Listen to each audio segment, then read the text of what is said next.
Mavis and the Tomorrow People is an abridged reading from the One Switch 100 book. This is hosted at the Accessible Gaming Museum, oneswitch.org.uk/page/museum.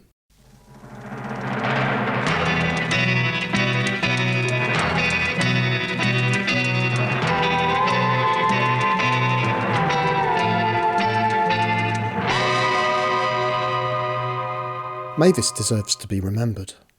A groundbreaking project shaped by some of the UK's brightest minds and institutions. The first flexible, multi-purpose computer for the severely disabled. The 1970s was a period of economic decline in the UK. Many were fearful of the growing impact of computers upon their lives. Some were optimistic. Hopes of radical change, a leisure society, and an end to war were expressed. It was a time of fledgling human-computer interaction studies. How could ordinary people better harness the exciting possibilities of computers? Interest grew in exploring the benefits of computers to the disabled.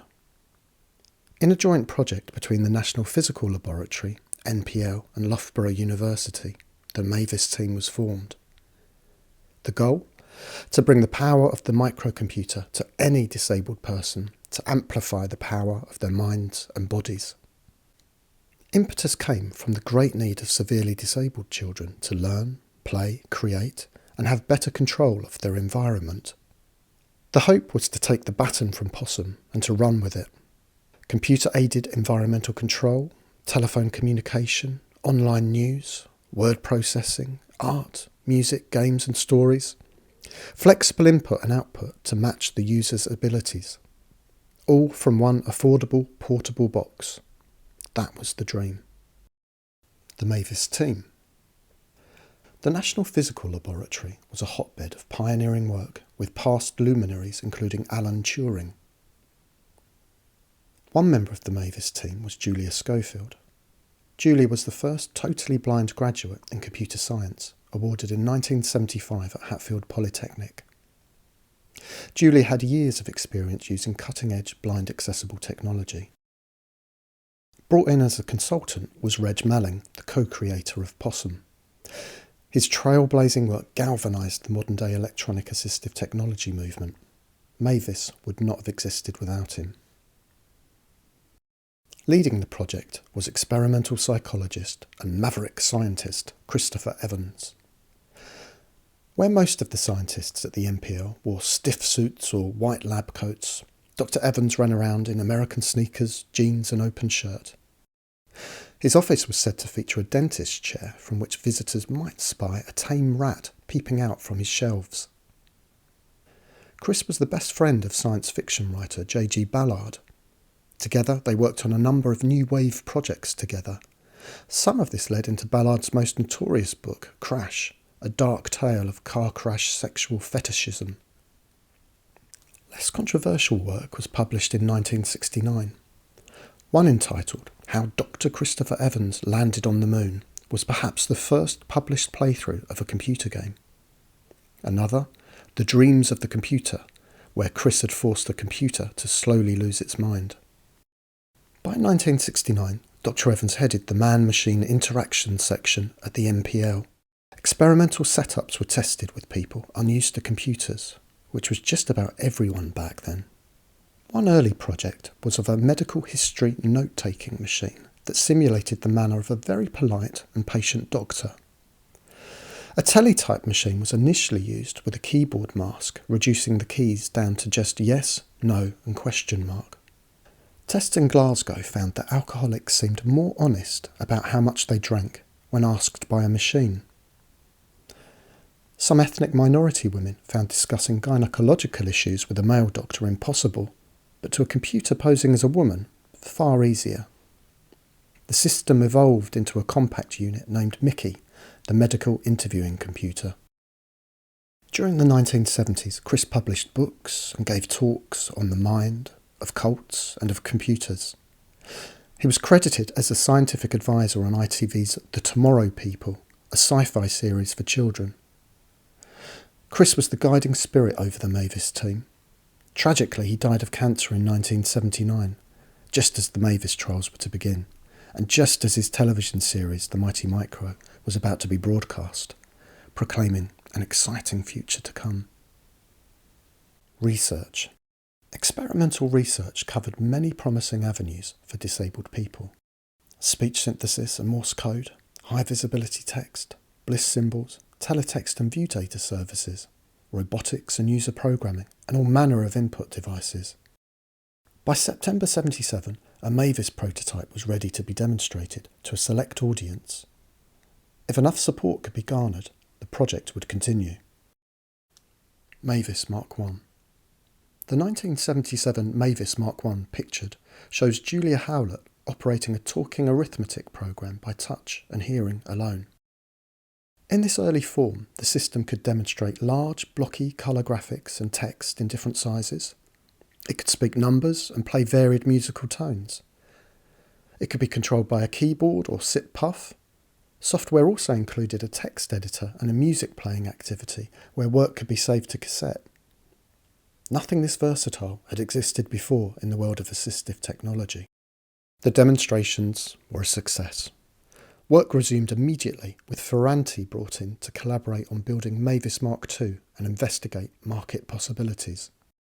Of interest, Ferranti had created the world's first commercial computer, the Ferranti Mark I, in 1951. This machine ran the world's first conventional computer video game, Christopher Strachey's Drafts, a game with a video display, music, and even an undo assist mode. Powering on. As soon as Mavis was switched on, it was ready to be used. A key feature was the matrix, using a possum-like scan and select method. Here, one or two inputs was enough to reach all the keys and main functions of the system. The big difference was that an unlimited number of custom matrices for different purposes could be created. At this stage, a brand new world of possibilities was opened. Trials. To a radio backdrop, I like to imagine, of cars, dreaming, a message in a bottle, the trials began. Firstly was Banstead Place in Surrey, a residential assessment centre for up to 32 young people of school leaving age. This included teenagers with spina bifida, cerebral palsy, heart disease, epilepsy, deaf children, blind children, and children with various brain injuries and learning disabilities. The aim was to support them all in getting ready for a more independent life. Secondly was the Richard Cloudsley School in London, which supported 100 disabled children aged 3 to 16 years. Of those, one 5-year-old, Julia Dawson, was singled out as a perfect candidate for the project. She was an intelligent child with cerebral palsy, very frustrated by her inability to communicate and participate independently. Joanne was a bliss symbol user and was using a possum device in class. Joanne would start by taking Mavis home with her to replicate her possum work.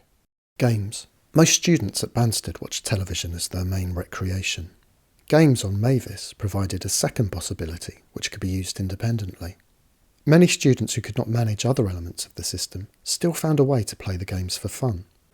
3 games were initially provided: Hangman, played here with foot switches, Target, an arcade-type game, and Patience, a number-matching game. The games proved so successful that a 4th was soon added, based on MB Electronics' Simon. At home in London, Joanne played the games too against her brother. Text editor. The text editor was a revelation for those able to use it. It gave an instant area to communicate from. It allowed users to edit their thoughts, display them on screen, print them, and save to cassette. Custom matrices allowed users to select whole words without having to type them in one letter at a time. Banstead users and staff made all sorts of content. An early Mavis user guide was available, as were pages copied from weekly magazines. The text editor also held potential for programming with Plum, the programming language for users of Mavis. User Response System. A branching text system enabled Mavis operators to create and complete quizzes, questionnaires and tests. Banstead used this to test children on the likes of horse riding, swimming, road safety, personal care and benefits. Content rapidly built up. All had the benefit that users could pause and complete them at their leisure. The computer never lost its patience. Art. Being able to create something uniquely your own can bring pride, joy and self-esteem. Mavis was instantly ready for users to doodle with. A cursor could be moved in 8 directions, with draw, erase, colour and fill options. Easier art matrices allowed a picture to be formed by selecting words such as grass, walls, door, roof, window, chimney to build a house. Finished art could be saved to tape or printed in black and white. It was said that many non-disabled adults found the system difficult, but that the children had no such problem. The boat example reflects a big news story of 1979. NASA's Skylab space station falling out of control back to Earth had caused global panic. Pictured here is Rachel, who was very weak and unable to speak, creating art using a single finger. She moved on to switch accessible input after her strength reduced further. Rachel very quickly became a competent user of Mavis, using it for communication and all classwork, including preparing material for other users. Music. Inherited from Mavis Mark I was the facility to play and edit tunes. The root of this came from early experiments with blind access and a box called Sparky. Alongside Morse code and speech, Sparky could translate text into a musical score. To mentally convert the music back into English was not at all easy. However, using the system as a musical sequencer made perfect sense. The advanced method displayed notes on a stave as they were played.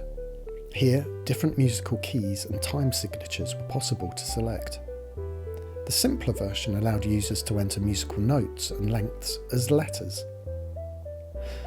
One of the tunes included was Bach's 1723 Jesu, Joy of Man's Desiring, likely inspired by the switched-on Bach Moog album from 1968. Another was Hornpipe, the theme to BBC TV's Blue Peter. Environmental control. A wide range of external devices could be controlled via Mavis. A system provided by Reg Malling facilitated the ability to control lights, heaters, door locks, intercoms, radio, TV, a train set, and so on. Additionally, the potential for telephone dialing from a contacts list was included. Pictured is Joanne making 2 boys jealous with the train set she got to keep. Evaluation. By the end of the trials, much was learnt. Mavis had proved it could be used for many tasks by a wide range of children of varying abilities. It proved that a black box all-in-one solution greatly reduced the clutter created by needing dozens of incompatible single-purpose aids. A wide range of children were able to work, play, create and express themselves. In some cases, personalities shone through that would have otherwise remained ever hidden. The London trials brought lasting benefits for young Joanne. Controlled movement was incredibly difficult, but a custom device was made.